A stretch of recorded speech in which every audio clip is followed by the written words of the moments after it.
An entire world is ready for you to start your career teaching the path to wellness. Mastering the science of mindfulness.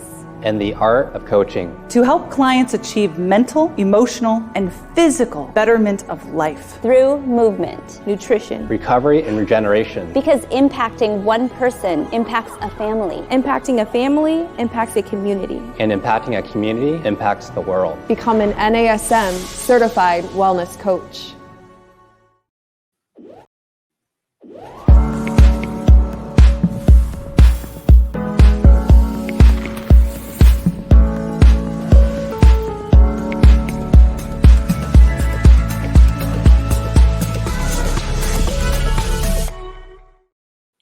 Hey everyone, welcome to our Strong Mind, Strong Body podcast. I'm your host, Angie Miller, and today we are going to talk about how to stop those sleepless nights. And if you know me well enough by now, you probably know I typically pick topics that are pain points for me. I'm not saying that all of them are, but sleep happens to be one of my pain points. And I know that I'm not alone because it's all over the media, all over the news, all over everything you read is about good sleep hygiene. Because we know that as trainers and fitness leaders in the space that sleep is such a pivotal part of what gives our clients energy and stamina to do their workouts. It contributes to our mental health, our emotional health, our physical health. So sleep is really the foundation of everything we do. And since I'm not the expert on sleep, and you definitely don't want to hear about my sleep hygiene, I brought on a friend and leader in sleep. Her name is Morgan Adams. She's a holistic sleep coach, and she's a wealth of knowledge. So Morgan, I'm going to bring you in and let you introduce yourself. Hey, thank you so much for introducing me. And you gave a great intro about some of the wonderful benefits that sleep brings us. So great. All right. Well, I can't wait to have you on. Morgan, do you want to give us, kind of a quick version of who you are and what you do? I know you have tremendous background in this. Curious to hear a little bit about that. Yeah. So my sleep story actually started probably 17 years ago when I had a bout of insomnia that was caused by a personal crisis in my own life. And I had the kind of insomnia that I'm sure a lot of people listening might have as well, where you lie in bed and it takes you upwards of 2 to 3 hours to fall asleep. And as you might imagine, it is extremely frustrating to live like that day in and day out. And my solution to that was to ask my family doctor what I could do. And I was given a prescription for a sleeping pill. And I took the sleeping pill pretty much every night for about 8 years. And I did not like the side effects the next day, but I really felt kind of trapped in the cycle because I didn't want to lie there awake for 2 or 3 hours. Right. I eventually stopped taking the pills. I did not go about it correctly. I went about it all wrong. I didn't know any different, but I basically took myself off the pills without any guidance. I think that it's super important if you're taking yourself off a medication like a sleeping pill to work with your prescribing provider to find a schedule that is going to work for you. So I ended up stopping the pills, and it was not easy at all, but I eventually learned to sleep much better and did so for many years. And then there was a plot twist, and that was in 2020, March of 2020, right when the pandemic started. I started to suffer with sleep issues again. And I was determined not to go back to the full-blown insomnia, taking pills. So I started to research all about sleep, and I got myself back on track. And I started posting things online about what I was doing, like sleep tips and stuff like that. And I came to find out that a lot of other people were struggling as well. And so I did not feel like I should be keeping all this to myself. And I knew that there was a need out there for people to get better sleep. And so that is sort of what led me down the road of becoming a sleep coach. All right. Isn't that interesting? Because I think that's always the best is when it comes from an authentic space. And so while I'm sorry for your sleep struggles, what I love is that you turn that into an opportunity to help other people. Because it's true. If you've ever been there, and I've been there, the almost what feels like insanity of being up for hours and just willing yourself to go to sleep and trying everything from counting sheep to moving beds to warm milk to you name it. I feel like I've tried everything. And so it is. And then you start getting anxious about being anxious about not being able to sleep, and it becomes this vicious cycle. So, and Morgan, I've heard your story many times about going in, getting on medication. And while that might serve some people, it also can have some adverse effects for others. And so I love that you turned it into a life mission to become more holistic about sleep. So thank you for sharing your story. And so let's kind of talk about that then. First of all, I think that all of us know the benefits of sleep, or so we say we do, but maybe just let's kind of tackle that for a minute, because I think we know, but how much do we really know? Like, we know that it leads to mental health, good brain health, that type of thing. Is there anything I'm missing as far as a critical benefit of sleep that, you know? Yeah, well, I think you touched on some really good ones, but for your specific audience who is engrossed with health and fitness, I think it's really important to talk about the fact that we are able to gain so much from sleeping with our physical recovery. Like, if we're working out on a regular basis, we cannot survive off very little sleep. We need that sleep to recover. In our deep sleep phase is when our human growth hormone is created. And that human growth hormone actually does so much of the repair. So we need that. If we're into fitness, we need that deep sleep to repair our muscles. If we are concerned about maintaining our weight, we really need to focus in on getting adequate sleep, because when we are sleep deprived, we end up having a hormone imbalance with our hunger hormones specifically. There are two main hunger hormones that get really out of whack.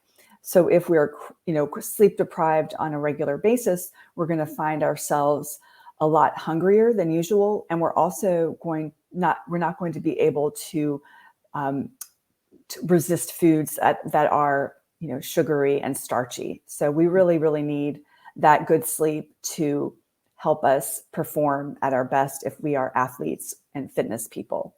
Yeah, I'm glad you touched on that, because you're right. Performance is where it's at.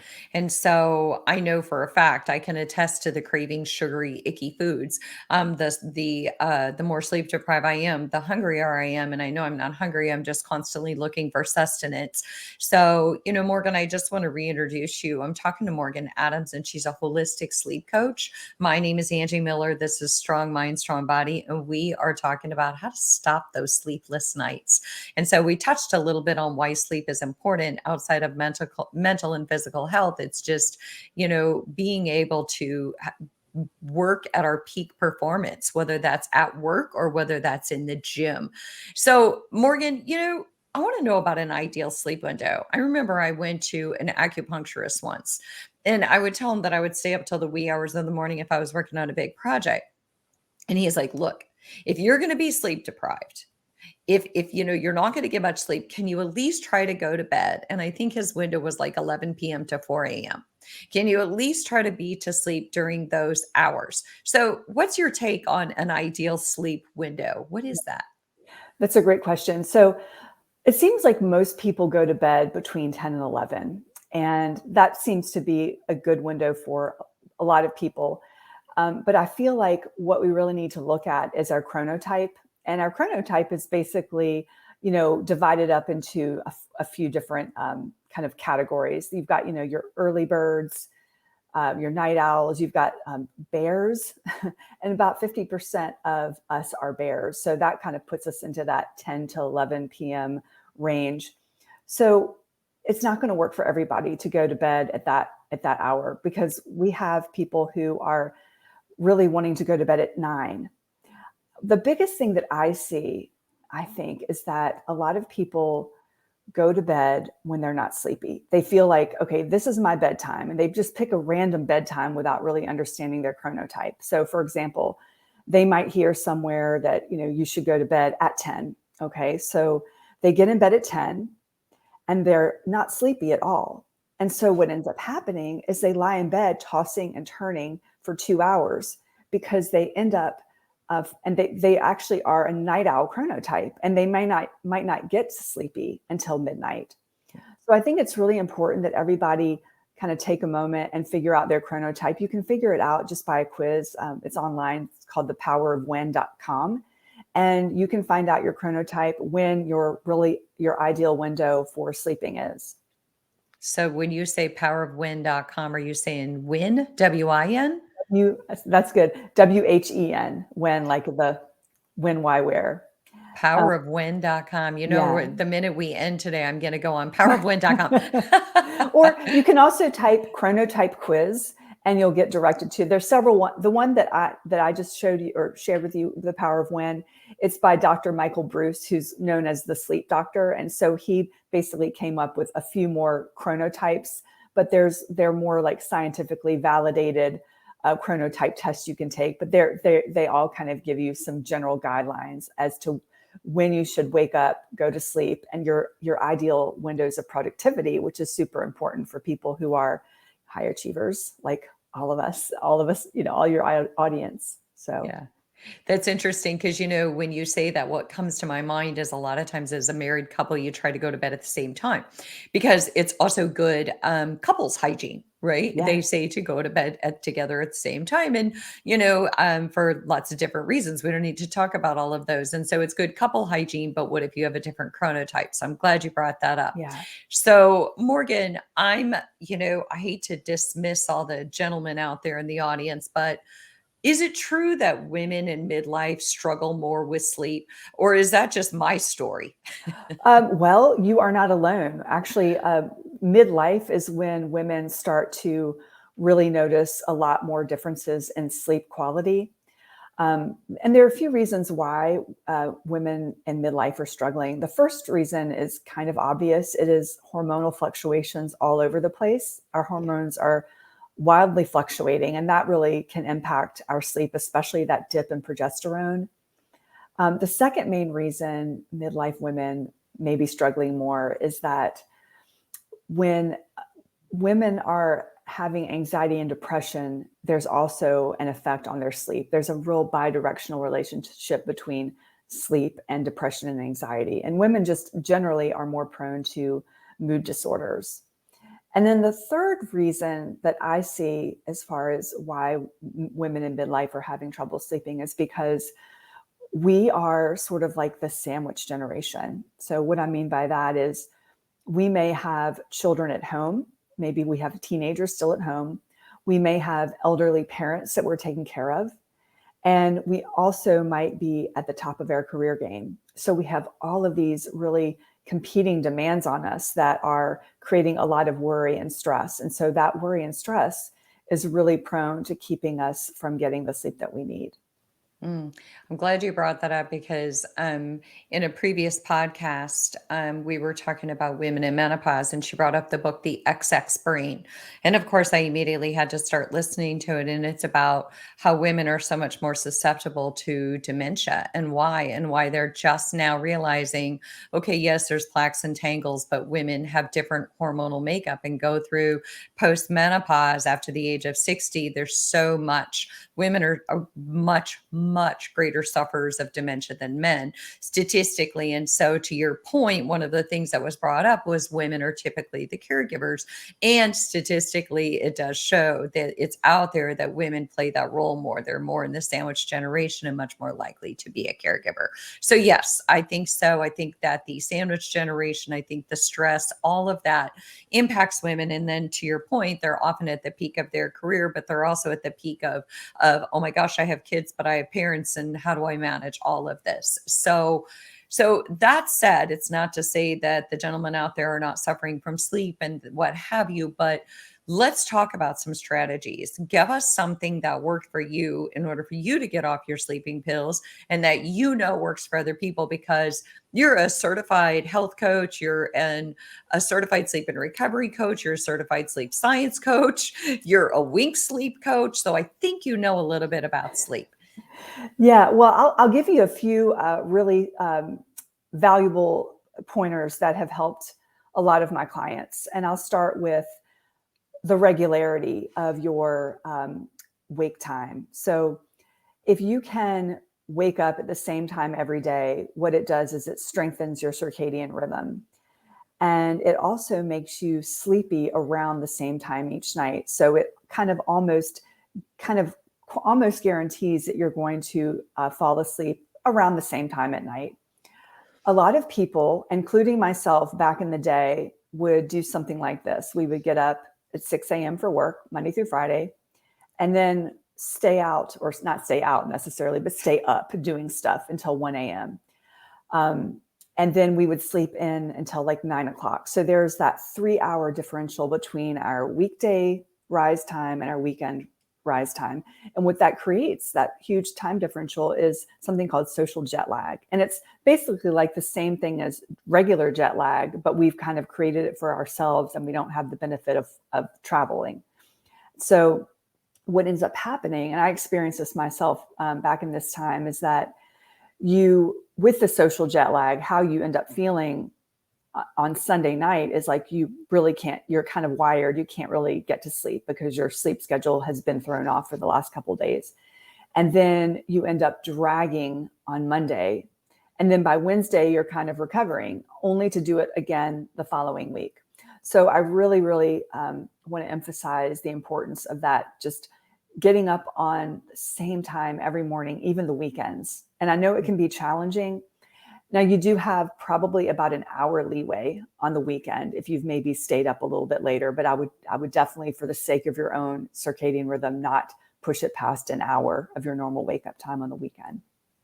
That's interesting. I was at a fitness convention a few years ago, and I was at an Apple Watch launch kind of thing. And interestingly, that was exactly what he said. He said, stop focusing on when you go to bed, focus on when you wake up. And if you force yourself to wake up at the same time every morning, inevitably your clock will set and you will be tired enough to go to bed at night. So that was the key factor, was wake up at the same time every morning. And so that's something.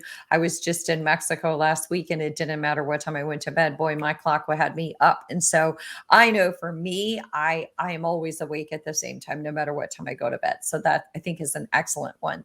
What's another one, Morgan, that is kind of science driven that you think helped you and helps other people? Yeah. Another one is in the morning, getting natural light in your eyes as soon as you wake up, or as soon as possible. So what ends up happening is if you go outside and expose yourself to daylight, and the sun doesn't have to be like completely like bright. It could be an overcast day, but you need about 10 minutes of that outside light. And the important thing about that is you have to take your sunglasses off. I see tons of women walking their dogs in the neighborhood who have their sunglasses on. And I want to say, please take your sunglasses off. Now, the reason why you want the sunlight hitting your eyes is because when the sunlight hits your eyes, it sends a signal to your suprachiasmatic nucleus. That's a tongue twister. Basically, that is your circadian pacemaker. And when that happens, a whole host of hormonal and neurotransmitter signals happen. So your melatonin production gets shut down.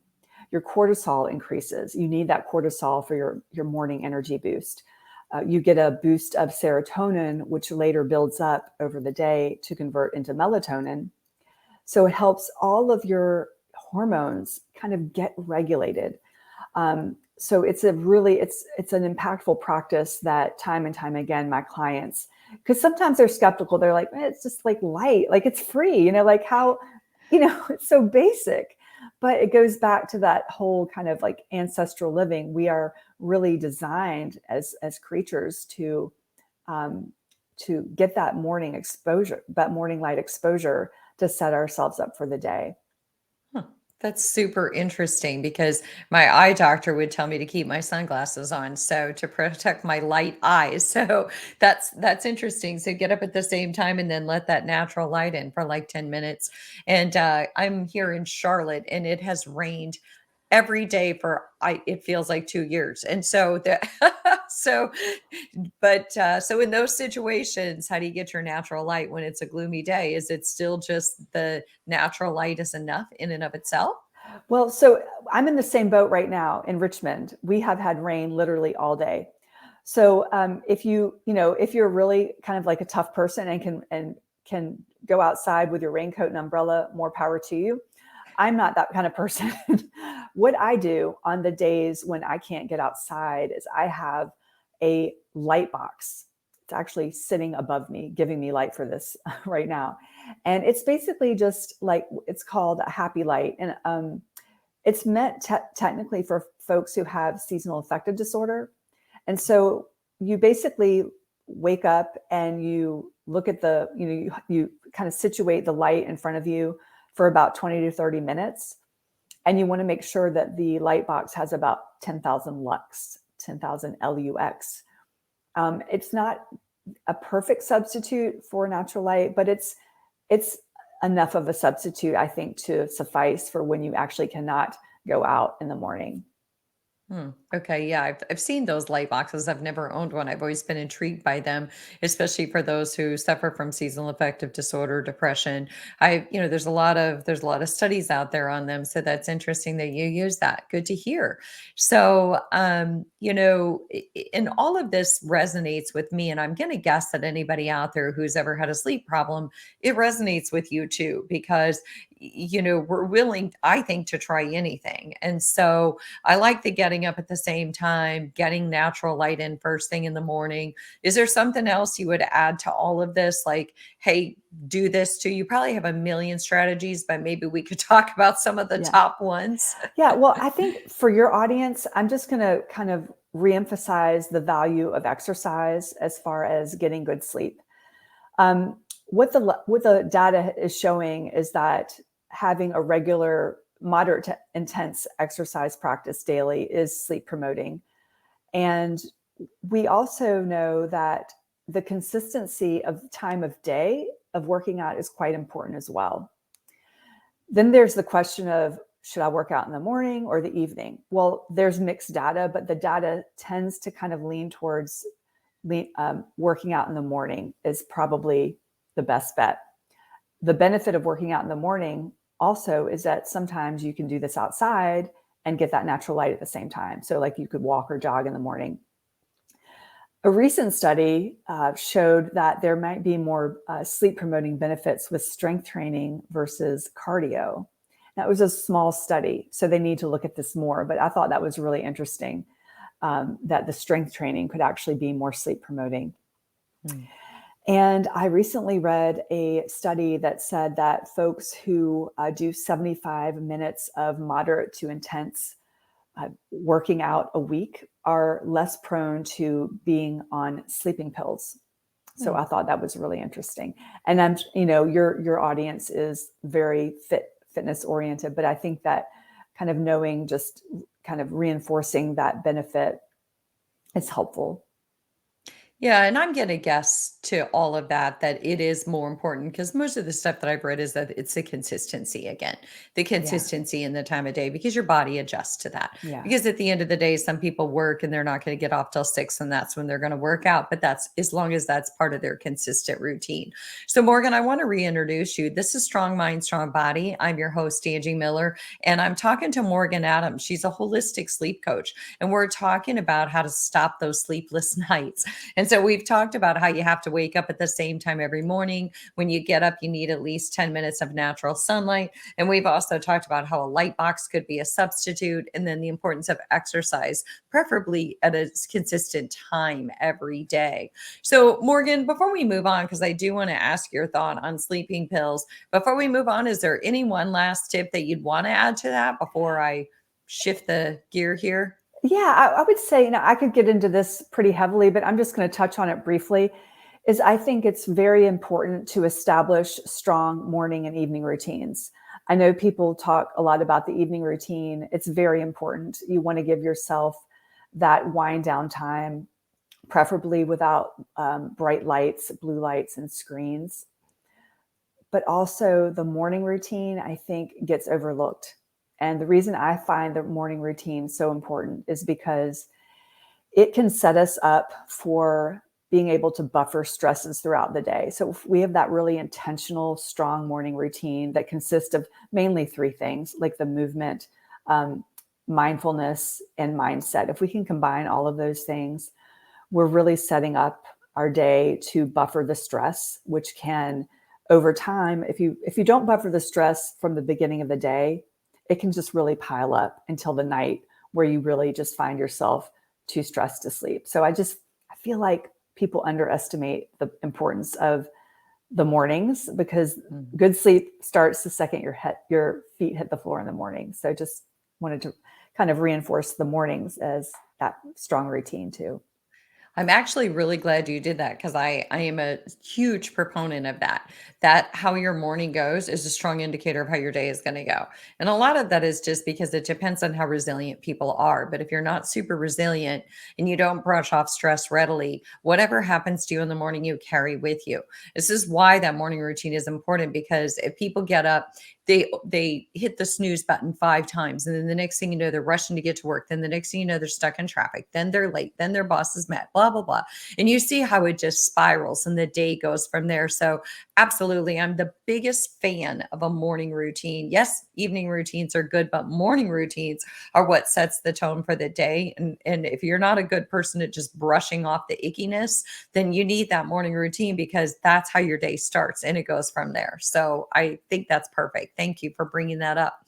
So Morgan, I do want to ask your thought on sleeping pills, because they're highly prescribed, and we're not saying yes or no to anybody. Always listen to your physician. That is everyone's responsibility and duty to talk to healthcare providers. But what are your thoughts? Yeah, well, I feel like there's a time and a place for sleeping pills. But what ends up happening quite a bit, from what I'm finding out from my clients and my own personal experience, honestly, is that sleeping pills tend to be given out for reasons that may not be warranted. For example, a podcaster interviewed me recently. She went to the doctor and said, "Hey, I'm about to travel. I might have a hard time sleeping." She was given sleeping pills without any kind of plan as to when to stop taking them, which was, she didn't really have a problem. She was going to travel. So I feel like when the doctor prescribes, the doctor also needs to set up a plan as to when you're going to be able to when you should stop. Because these pills, if you look at the package insert, it's meant for short-term use only. I mean, it's really meant for like a 2-week type of situation. So things like deaths, divorces, job losses, crises like that, then, it seems to be like that's the scenario where a sleeping pill could come into play. But I think they just get overly prescribed in this time. And doctors don't really have the sleep science training, unfortunately, with medical schools. They really only give them just a few hours of coursework in sleep science, which is really sad, because we spend a third of our lives sleeping. So they should really know a little bit more than they do about sleep. Well, and I'm assuming you mean doctors who don't specialize in sleep. So you're saying like your PCP, that type Yeah, of thing. exactly. I should have clarified. It's the PCPs. They're sleep doctors that's who you go to if you've got a significant sleep disorder or sleep problem. Yeah. Well, and I don't hear you say don't go to your doctor. I don't hear you say your PCP doesn't know. I hear both of us saying listen to your PCP, but always be cautious of your own health, and maybe have a plan of action. Like, okay, if I take these pills, how long do you suggest I take them? Can you help me wean off of them? That type of thing. And that makes complete sense to me. So Morgan, there are 2 things that I am just so antsy to ask you before we have to close our show. And that is, what is more important, sleep quantity or quality? Because I'm always reading my Fitbit, Yes. like. Yeah, it's a great question. Well, the quality actually edges out over the quantity. You want to make sure that you have sleep that is not completely disrupted all the time. I mean, it's okay. And this is a myth that I'd like to clear up. Actually, it's people get very bent out of shape when they wake up in the middle of the night. It's actually really normal to have brief awakenings during the night. We were designed that way, to have brief awakenings, to scan our environment for predators. So it's natural. The problem is when we begin to sit and lie in bed and we have worry and anxiety about when we're going to fall back asleep. So I would say, the quality, definitely. The quantity is, there's generally the 7 to 9 hour kind of range that we want to shoot for. But there are people who are able to be fine with a little bit less than 7 hours. So I would rather see somebody get 6.5 hours of really high quality sleep than 8 hours of very disrupted, broken sleep. So, but they both matter. But I would say quality is going to reign supreme over quantity. Okay. And I'm glad, because I think that too. And I've read a lot about, the quality versus the quantity, and generally I can do pretty well on 6 something if it's good quality sleep, but I'm really shooting in now to get a minimum of 7 hours and have it be quality sleep. So that leads me to something that you just said, which is those middle of the night wake ups. And you're saying, let's normalize that is, pretty typical. What I have understood and read a lot about is, what the big mistake I used to make is, if I woke up in the middle of the night, I would look at my watch, because my brain says, oh, it's time to wake up. And then I would look at my watch and it would say 3 a.m. and I would immediately just start stressing. Oh my gosh, I'm wide awake. I thought it was 6 a.m. It's only 3 a.m. Ruminate. And so what, I don't know if this is a brief answer, but what do we do when we wake up in the middle of the night? I've learned not to look at my watch. Yeah. I was going to say, I talk to all of my clients about removing clocks from their bedroom. So it's hard for some people, but it doesn't matter what time it is when we wake up at 3 a.m. It's not going to change the time. So we don't really need to know what time it is. So that is my first sort of let's reduce the anxiety that we encounter by looking at the clock. Let's take the clock out of the room. Okay, so let's just say that you do have these wake ups. If you wake up at 3 a.m. and you are lying there for what it seems to be like more than a half an hour, again, you don't have your watch on, but it feels like it's a half an hour and you're starting to get really frustrated, is literally remove yourself from the bedroom, go to another room in dim light without any kind of devices, and just do something relaxing. Read, knit, crossword puzzle, whatever you find relaxing and enjoyable. And just do that to pass the time until you become sleepy. And then you go back into the bed and resume going to sleep. So that is a tip that is very well used. It's a tip from cognitive behavioral therapy for insomnia. And it's kind of a tried and true tip for people when they can't fall back asleep after waking up in the middle of the night. I really like that one a lot. Actually, it's interesting because I'm listening to you thinking, how come I didn't think of that? So I stopped looking at my watch, which helped me tremendously. So to all of you listening, it really does help. I don't spiral anymore. But the thing that I do is I go to another room. The one thing I don't do is try to just read myself to sleep. I count sheep. I do all those other things. And sometimes it doesn't work. So I think that that's a great idea. Just have a dim light, sit down and read, because I'm an avid reader anyway. So try to do something. I think my mindset was always, don't stimulate yourself. But you're kind of saying, not stimulate yourself, but do something relaxing that will ultimately make you sleepy. And Yes. I think I've stayed away from that, thinking I'm going to get stimulated. But actually, the only thing stimulated at that time is my brain. So I think reading a book would take that down a little bit. That's a great tip. Now, if you are going to read, I had a client run into the situation recently. She followed that protocol, but she read a thriller and she learned her lesson.